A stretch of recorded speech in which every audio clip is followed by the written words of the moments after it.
de Arão. O tema, né, desse estudo é Cristo, nosso sumo sacerdote, né? E para isso é importante a gente ver um pouquinho sobre a função do sacerdote no Antigo Testamento, né? O sacerdote no Antigo Testamento era um intercessor, alguém que, a favor do homem, colocava-se entre ele e Deus. Era uma figura tipológica do que Cristo seria e faria, no sentido de aproximar o homem de Deus.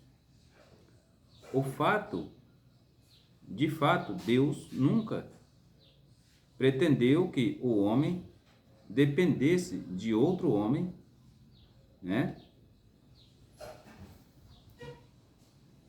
como seu intercessor junto a si, para obter salvação. Este lugar pertence a Deus, Filho, que depois de dar-se a si mesmo em sacrifícios por nossos pecados, ressuscitou e está à direita do Pai no céu, intercedendo por nós.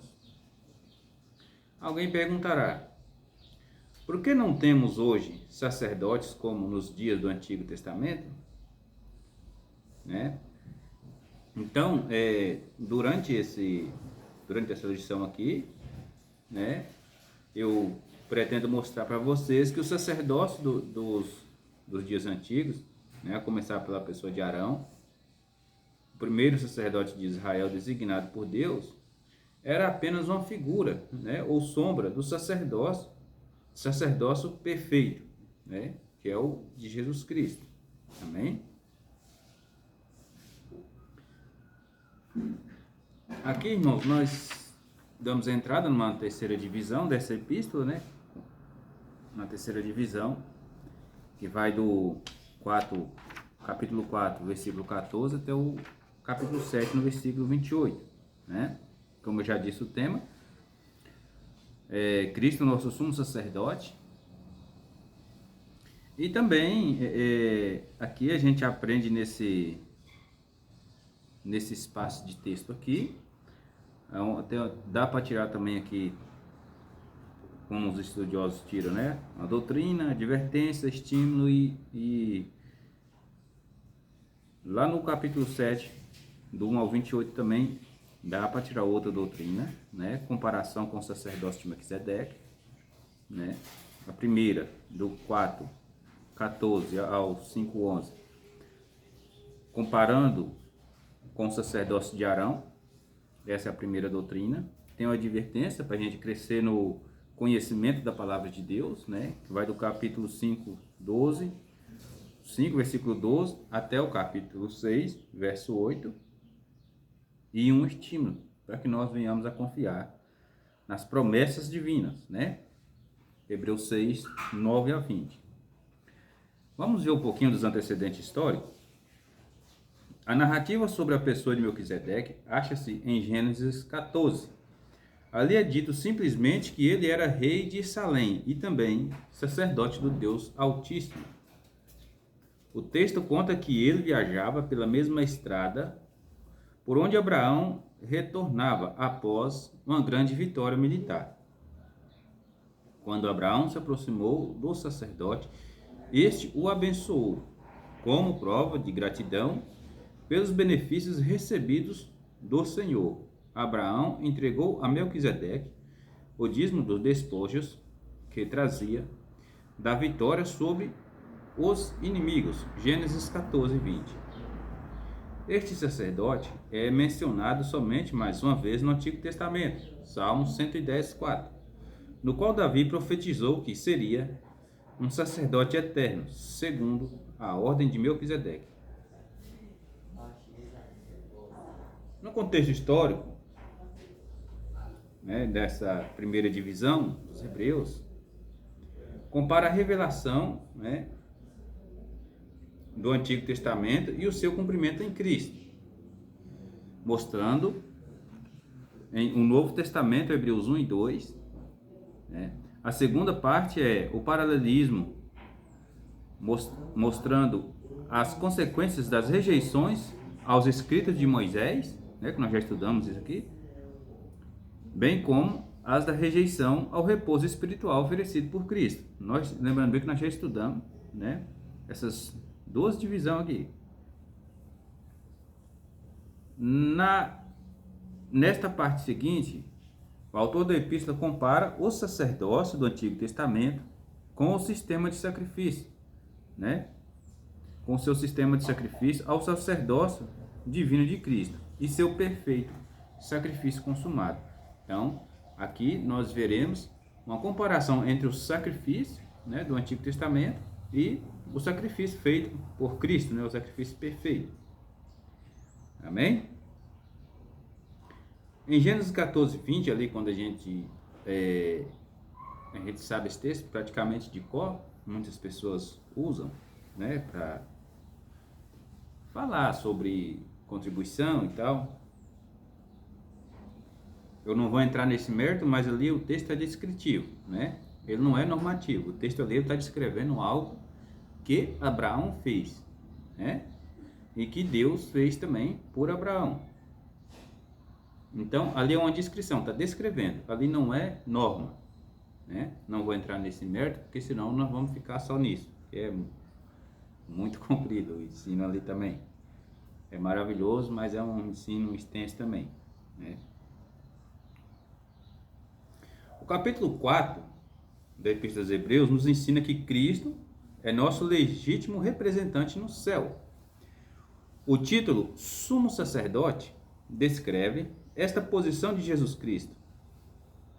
Para o judeu cristão, tal título encerrava o significado de que Cristo é o nosso advogado espiritual e representante diante de Deus. Para exercer esse ministério com a necessária eficiência, né, requeria-se da pessoa escolhida dois requisitos. Primeiro, deveria ser escolhida dentre os homens, e segundo, escolhida por Deus, né? O capítulo 5 de Hebreus esclarece que Cristo, o nosso sumo sacerdote, cumpriu ambas as exigências para cabalmente exercer seu sacerdócio.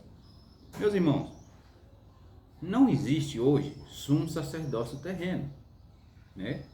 Bem como também não existe sacerdote terreno, né? Um sacerdote que pode ser uma fonte, né, entre mim e Deus, entre você e Deus. Não existe mais isso. Nós não temos mais necessidade disso, né? A palavra de Deus está aí. Em Efésios, eu não me recordo agora qual capítulo, se não me engano, capítulo 4. Ali descreve o que Cristo está em posição de oferecer para os homens, né? Mas não como mediador, não como intercessor. Eu sei que algumas religiões por aí existe sumo sacerdote, pessoas que perdoam o pecado. Não, isso não existe, né? Eu libero perdão para uma pessoa.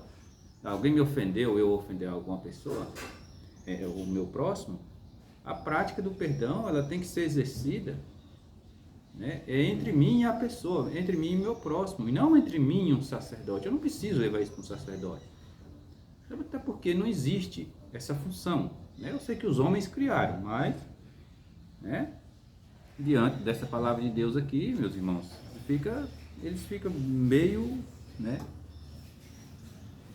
fica meio na saia justa.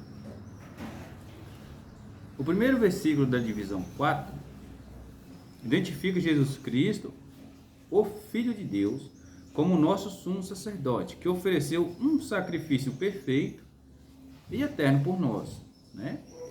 Nós lemos também, já nós vamos chegar nessa parte aí, que não existe mais oferta pelo pecado. Hebreus 10 nos ensina isso. Tendo penetrado no tabernáculo celestial perante a face do Pai. Veja a singularidade desse divino sacerdócio quando comparado ao fato de que os sacerdotes terrestres serviam num tabernáculo feito por mãos humanas, o qual era apenas uma pálida figura do santuário celestial. Eles ofereciam sacrifício de sentido puramente simbólico, mas o nosso sumo sacerdote ofereceu por nós o sacrifício real e perfeito, tornando-se assim o perfeito cumprimento de todos os sacrifícios anteriores. Hebreus 9, 26. Deixa eu pegar minha Bíblia aqui. Hebreus 9, 26 vai dizer o seguinte: de outra maneira, necessário lhe fora padecer muitas vezes, desde a fundação do mundo, mas agora, na consumação dos séculos, uma vez se manifestou para aniquilar o pecado pelo sacrifício de si mesmo. Né? Essa epístola aos Hebreus, ela enfatiza, a partir daqui, o sacerdócio de Cristo, né? o sumo sacerdócio de Cristo, a posição que ele ocupa de sumo sacerdote, e que não existe mais sacrifício pelo pecado, né?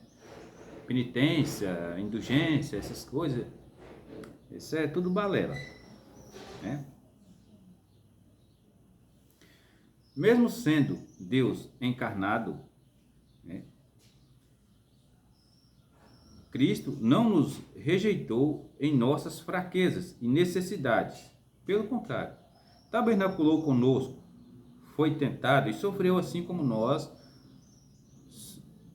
somos tentados e sofremos. Por isso, ele pode compadecer-se das nossas fraquezas e dar-nos a certeza de que seremos objetos de sua misericórdia e ajuda em tempos de apertura, né?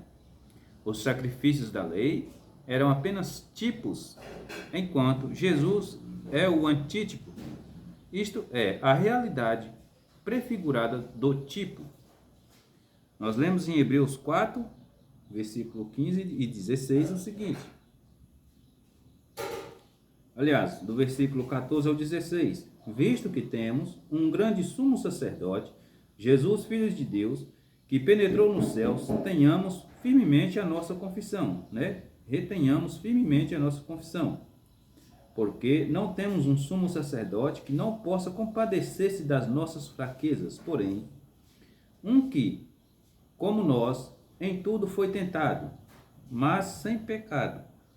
Cheguemos, pois, com confiança ao trono da graça, para que possamos alcançar misericórdia e achar graça, e a fim de sermos ajudados em tempo oportuno. Né? Hebreus 4, 14, 16.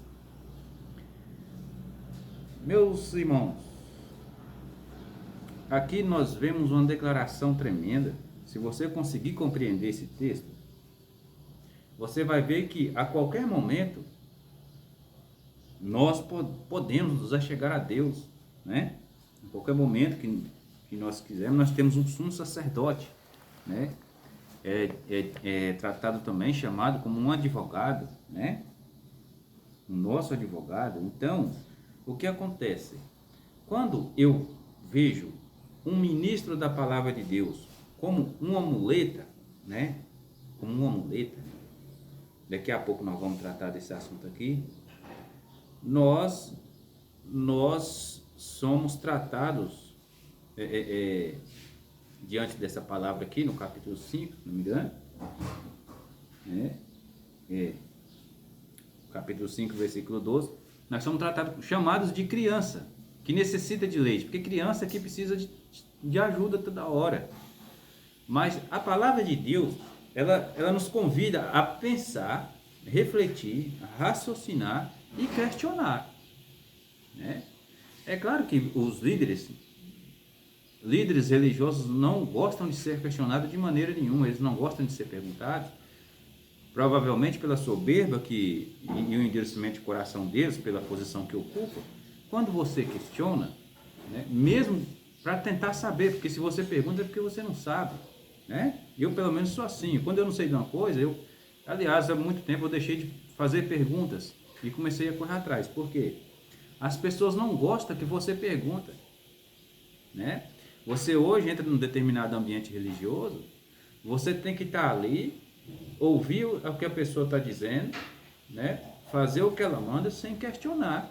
Porque a partir do momento que você começa a questionar, você já não é mais visto como um cristão ou como filho de Deus, já é rebelde, não sei o que, já inventa um monte de coisa. Te tira de escanteio, vai deixando você para um lado, para o outro, e por aí vai. Então, a palavra de Deus, ela nos convida a fazer isso.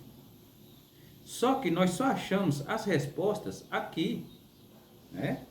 É claro que a gente tem que congregar, a gente tem que congregar, não estou incentivando você a apartar um grupo religioso, né?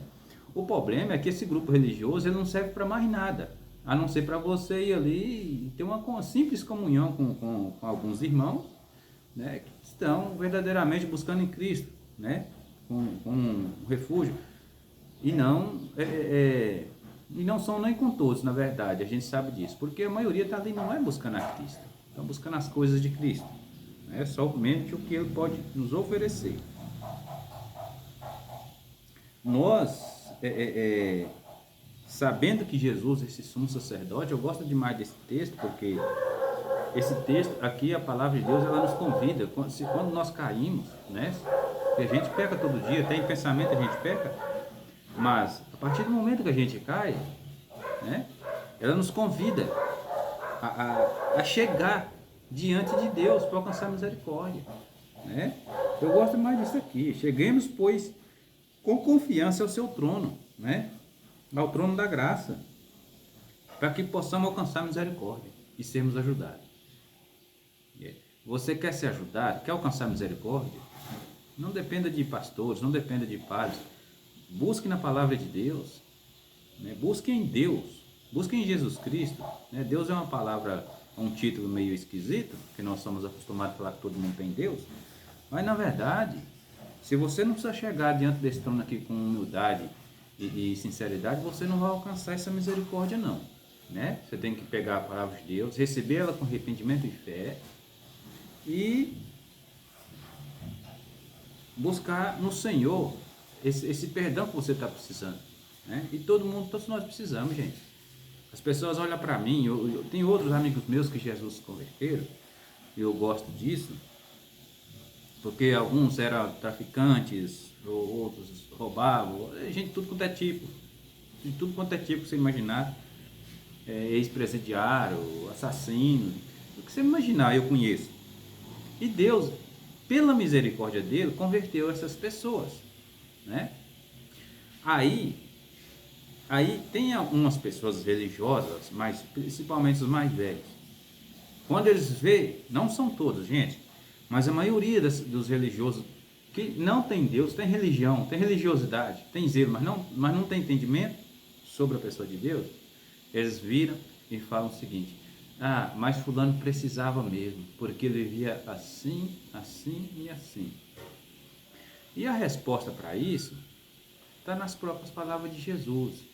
Quando ele era questionado ali pelos fariseus, ele falava o seguinte: não, eu vim pelos doentes, o são não precisa de médico, né? Os fariseus eram sãos? Não era. Jesus estava usando uma figura de linguagem por nome de ironia. Jesus estava ironizando eles com o próprio argumento deles, entendeu? Por quê? Se você se julga bom demais a ponto de não precisar tanto assim de Deus, que você consegue, então você não precisa de Deus. Você mesmo já está dizendo que não está precisando dele, e que aquela pessoa precisava mais de Deus porque ela era um pecador, e você não se julga pecador. E talvez não, esse seja um dos maiores pecados, né? A justiça própria. Porque a justiça própria, ninguém consegue mérito diante de Deus pela justiça própria, né? Esse aqui é um comentário meu que eu estou acrescentando aqui, meus irmãos. Eu tenho meu estudo aqui, tem a palavra de Deus aqui, mas eu gosto de comentar um pouquinho a mais. Por quê? Porque geralmente aí essas pessoas são conduzidas a quê? A buscarem seus líderes religiosos, né, um conforto. O problema é que o líder religioso não vai te dar esse conforto, né? O máximo que ele pode fazer olha, Eu fui nascido na roça, criado na roça, né? Quando o porco está roncando ali, a gente joga o milho para ele ali, uma ração, ele come, ele para, né? Mas quando a coisa esquenta, quando o sol esquenta, o porco ronca mesmo com a barriga cheia. Mesmo com a barriga cheia, o porco ronca, sabe? E lá na roça, o chiqueiro era de chão, chão mesmo, terra. Né? E quando o porco está com a barriga cheia e está roncando, né, que quando o sol esquenta, a terra esquenta também, aí você vai lá e joga uma água lá e ele faz um barro, ele fica se lameando. Então esse é o papel do, do ministro, que quando você procura ele como uma muleta, ele vai massagear o teu ego. Não é assim, Deus está com você, que não sei o que, inventa um monte de baboseira, um monte de mentira, né? Ele não te limpa, ele não te incentiva a buscar na palavra de Deus um refúgio, ele não te incentiva a buscar em Cristo um refúgio. Quando fala com falsidade, né? Ou de maneira que você não vai, né? De maneira que você não vai. Então, meus irmãos, que tenhamos esse bom senso de buscar em Cristo, né? Chegarmos a Ele. A palavra está dizendo para a gente chegar a Ele. Eu fico bobo. Eu tenho 4 anos que estou servindo a Deus. Tomei minha cruz, né? Tem 4 anos que eu estou servindo a Deus. E eu vou falar a verdade para vocês. O que mais me espanta é a quantidade de crentes burros que tem dentro das igrejas. Crentes velhos, o cara não sabe o que Jesus veio fazer. Não sabe, né? A maioria das pessoas não sabe o que Jesus veio fazer, o que ele fez ali na cruz. Ninguém sabe, né? As pessoas não sabem. Então, por isso que elas são conduzidas a isso. Na verdade, não estou te mandando sair de igreja, não estou te mandando você sair de religião nenhuma, né? O problema é que é o seguinte: você tem que se achegar a Deus e buscar perdão em Deus e buscar misericórdia, porque aqui, né, enquanto você tiver fôlego e você quiser, você pode alcançar misericórdia, correto? Você é julgado pela misericórdia aqui. No juízo não tem misericórdia. Se você esperar o dia do juízo, lá não haverá misericórdia. Aqui tem misericórdia, né? Como diz a palavra de Deus, hoje é dia de salvação. Amém?